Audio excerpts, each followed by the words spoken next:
11:50 हो रहे हैं। बाहर तेज बारिश हो रही है, जैसे आसमान आज शहर को डुबोने की कसम खाकर बैठा है। क्रेजी पिज्जा की दुकान में सन्नाटा फैला है। ओवन के ठंडा होने की धीमी आवाज सुनाई दे रही है। रोहन अपनी रेनकोट की जिप ऊपर खींचता है और हेलमेट हाथ में लेता है। वह आज की शिफ्ट खत्म करके घर जाने ही वाला है। तभी काउंटर पर रखे टैबलेट से एक तेज रिंग की आवाज गूंजती है। मैनेजर स्क्रीन की तरफ देखता है। उसका चेहरा धीरे धीरे पीला पड़ जाता है। मैनेजर झिझकते हुए कहता है, रोहन, एक लास्ट ऑर्डर है। रोहन हेलमेट वापस रखने की कोशिश करता है और मना करते हुए कहता है, सर 12 बजने वाले हैं, बारिश देखिए, अब कोई डिलीवरी नहीं होगी। मैनेजर कुछ सेकंड चुप रहता है, फिर वह आवाज हल्की करते हुए लालच देता है। मैनेजर कहता है, टिप 500 रुपए है रोहन, प्रीपेड ऑर्डर है, बस ड्रॉप करना है। रोहन एक पल के लिए रुक जाता है। 500 रुपए, उसका पूरे दिन का पेट्रोल और खर्चा निकल जाता है। वह गहरी सांस लेता है और आखिरकार कहता है, ठीक है, लोकेशन क्या है? मैनेजर एक पर्ची निकालकर उसकी तरफ बढ़ाता है। रोहन पर्ची पढ़ता है। अगले ही पल उसकी आंखों में एक अजीब सा डर उभर आता है। लोकेशन लिखी है मुक्तिधाम शमशान घाट, गेट नंबर 2, पुरानी बरगद के नीचे। रोहन आवाज ऊंची करते हुए कहता है, सर, शमशान में पिज्जा, ये पक्का कोई प्रैंक है? मैनेजर कंधे उचकाते हुए बेपरवाही से कहता है, पैसे आ चुके हैं, तुझे बस गेट पर रखकर आना है, शायद चौकीदार होगा। रोहन कुछ नहीं कहता। वह पिज्जा बॉक्स थर्मल बैग में डालता है।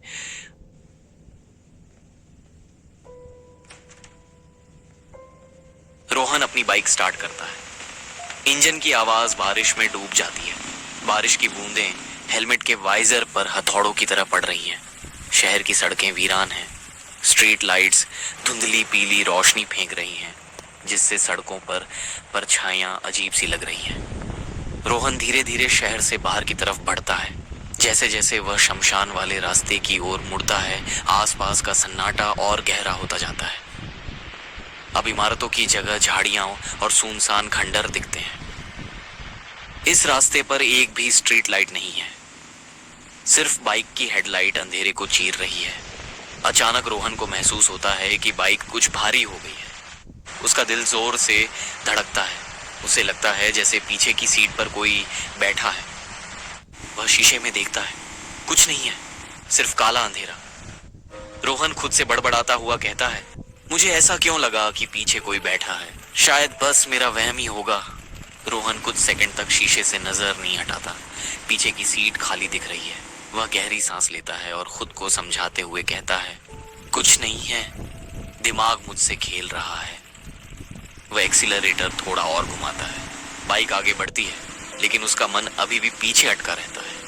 हवा अचानक ठंडी हो जाती है। बारिश अब हल्की पड़ रही है, लेकिन सन्नाटा और भारी लगने लगता है। रोहन की नजर घड़ी पर पड़ती है। रात के 12 बज रहे थे। रोहन का डर अब चरम पर था। अनजाने में वह अपनी हिचकिचाती सांस निगल लेता है।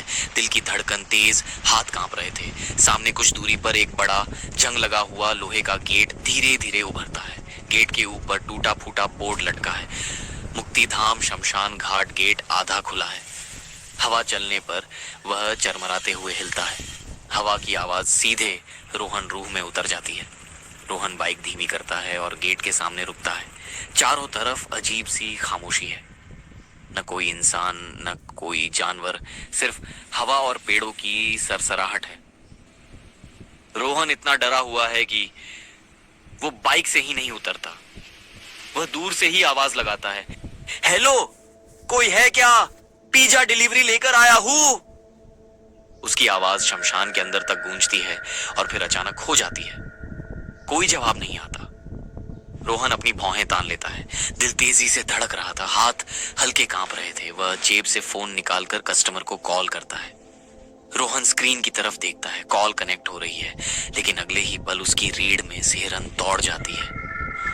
घंटी की आवाज फोन से नहीं, शमशान के अंदर से आ रही है। वह आवाज गेट नंबर 2 की दिशा से आ रही है। रोहन का दिल जोर से धड़कने लगता है। उसका दिमाग कहता है, गेट के बाहर ही रुको, यहीं पिज्जा रखो और निकल जाओ, लेकिन उसके पैर बाइक पर जमे रहते हैं। वह अनजाने में बाइक गेट के अंदर ले जाता है। अंदर का माहौल अचानक बदल जाता है। हवा बर्फ जैसी ठंडी लगती है। गीली मिट्टी और स्मशान की गंध रोहान के नाक में भर जाती है। बाइक की हेडलाइट मुश्किल से आगे का रास्ता दिखा रही है। रोहन धीरे धीरे आगे बढ़ता है। हेडलाइट की रोशनी में उसे कई कब्र दिखती हैं। वह नजरें चुराते हुए आगे बढ़ता जाता है। करीब 100 मीटर अंदर जाने पर एक विशाल बरगद का पेड़ अंधेरे से उभरता है। उसकी जड़ें जमीन पर सांपों की तरह फैली हुई है और उसी बरगद के नीचे एक पुरानी सी बेंच पड़ी है। बेंच पर एक आदमी बैठा है। वह बिल्कुल स्थिर है, बारिश में भी बिना हिले बैठा है। उसके हाथ में एक मोबाइल फोन है और वही फोन लगातार बज रहा है। रोहन की सांस अटक सी जाती है। वह बाइक वहीं रोकता है, लेकिन इंजन बंद नहीं करता। उसके हाथ हैंडल को कसकर पकड़ लेते हैं। रोहन कुछ सेकंड तक आदमी को घूरता रहता है। बारिश की बूंदें उसके हेलमेट पर टपक रही हैं। आदमी बिल्कुल स्थिर बैठा है, जैसे उसे बारिश से कोई फर्क ही नहीं पड़ता। उसके हाथ में पकड़ा फोन लगातार बज रहा है। रोहन हिम्मत जुटाते हुए बाइक से थोड़ा आगे झुकता है। वह कांपती आवाज में कहता है, सर आपका पिज्जा। आदमी धीरे धीरे सिर उठाता है। उसका चेहरा बेहद पीला है, आंखें गहरी हैं, ऐसी जैसे उनमें नींद नहीं, सिर्फ इंतजार भरा हो। वह सूखी सरसराती आवाज में कहता है, तुम आ गए।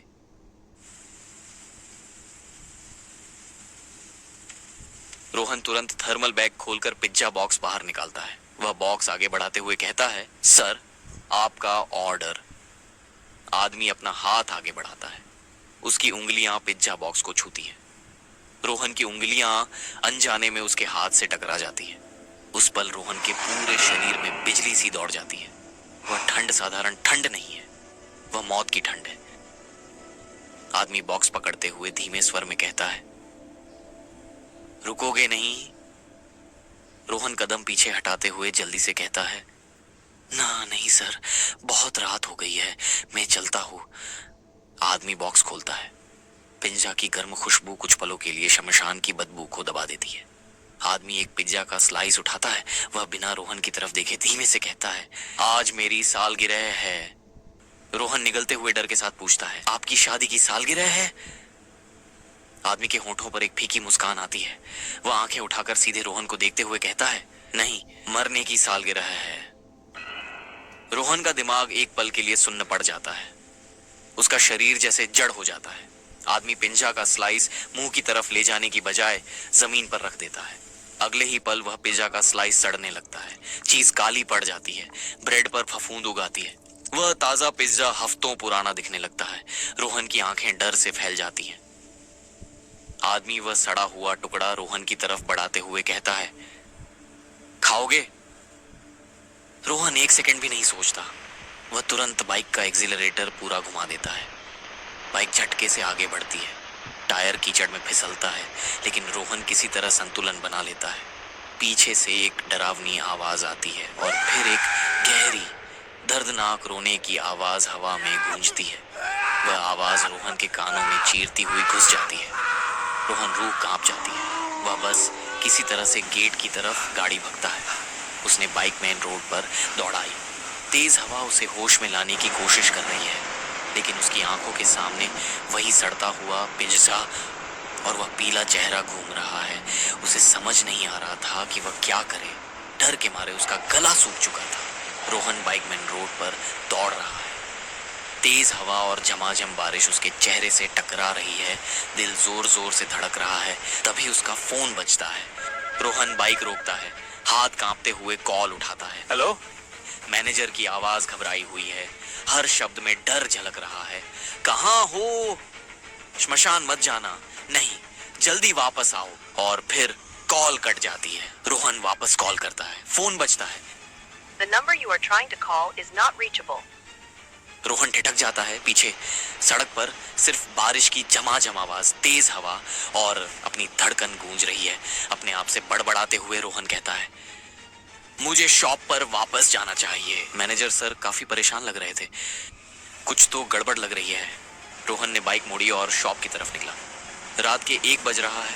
बारिश अब थम चुकी है, लेकिन शहर पर एक अजीब सी धुंध छा गई है। रोहन की बाइक दुकान के सामने आकर रुकी। दुकान की लाइट्स जल रही थी।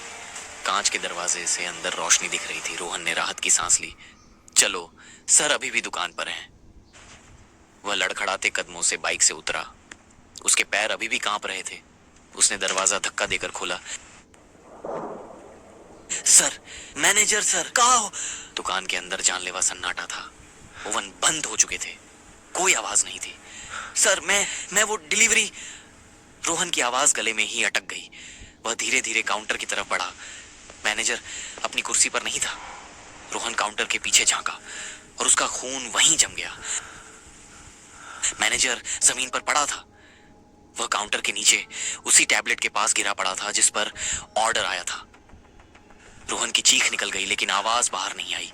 वह घुटनों के बल बैठा। मैनेजर का शरीर अकड़ चुका था। उनकी आंखें फटी की फटी रह गई थीं, जैसे उन्होंने मरने से ठीक पहले दुनिया का सबसे भयानक मंजर देख लिया हो। उनके चेहरे पर दर्द नहीं, सिर्फ और सिर्फ अत्यधिक खौफ था। उनका एक हाथ अभी भी टैबलेट की स्क्रीन पर था। रोहन ने कांपते हुए स्क्रीन की तरफ देखा। टैबलेट अभी भी ऑन था। स्क्रीन पर उस आखिरी ऑर्डर की डिलीवरी कंफर्मेशन दिख रही थी। स्टेटस अपडेट हो चुका था, ऑन ऑर्डर डिलीवर्ड सक्सेसफुली। लेकिन उसके ठीक नीचे कस्टमर का एक नया मैसेज फ्लैश हो रहा था। उस मैसेज को पढ़कर रोहन को लगा कि उसकी अपनी धड़कन रुक जाएगी। मैसेज में लिखा था, खाना स्वादिष्ट था, लेकिन डिलीवरी बॉय बहुत जल्दी में था। चिंता मत करो, मैं टिप देने खुद आ रहा हूं। रोहन ने झटके से अपना सिर उठाया। दुकान के बाहर धुंध में लिपटी सड़क पर कांच के दरवाजे के ठीक उस पार एक काली परछाई खड़ी थी। वह परछाई धीरे धीरे दरवाजे की तरफ बढ़ रही थी। बाहर खड़ी वह काली परछाई अब दुकान के अंदर दाखिल हो चुकी थी। जैसे ही उसने कदम अंदर रखा, पूरे कमरे में गीली मिट्टी और सड़न की बदबू फैल गई। रोहन की सांसें अटक गई थीं। वह काउंटर से पीछे हटते हटते दीवार से जा सटा। उसके हाथ पैर सुन्न पड़ चुके थे और गले से आवाज नहीं निकल रही थी। वह आदमी रोशनी में आया। उसका चेहरा कीचड़ से सना था। कपड़े जगह जगह से फटे हुए थे, जैसे वह अभी अभी कब्र से बाहर निकल कर आया हो। रोहन ने पूरी ताकत बटोरकर हकलाते हुए पूछा, कौन हो तुम? आदमी रुक गया। उसने अपनी सूजी हुई लाल आंखों से रोहन को देखा। उसकी नजरों में सिर्फ गुस्सा नहीं था, उसमें एक पुराना गहरा दर्द था।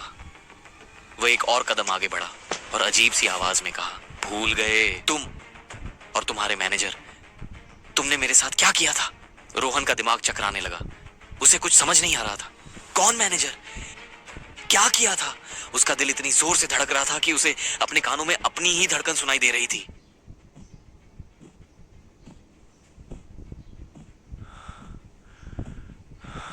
आदमी अब रोहन के बिल्कुल करीब आ गया था।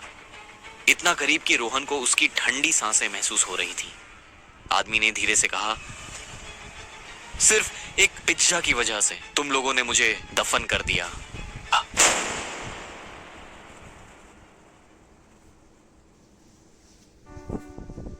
देखिए अगले भाग में दफन हुआ सच, कमिंग सून।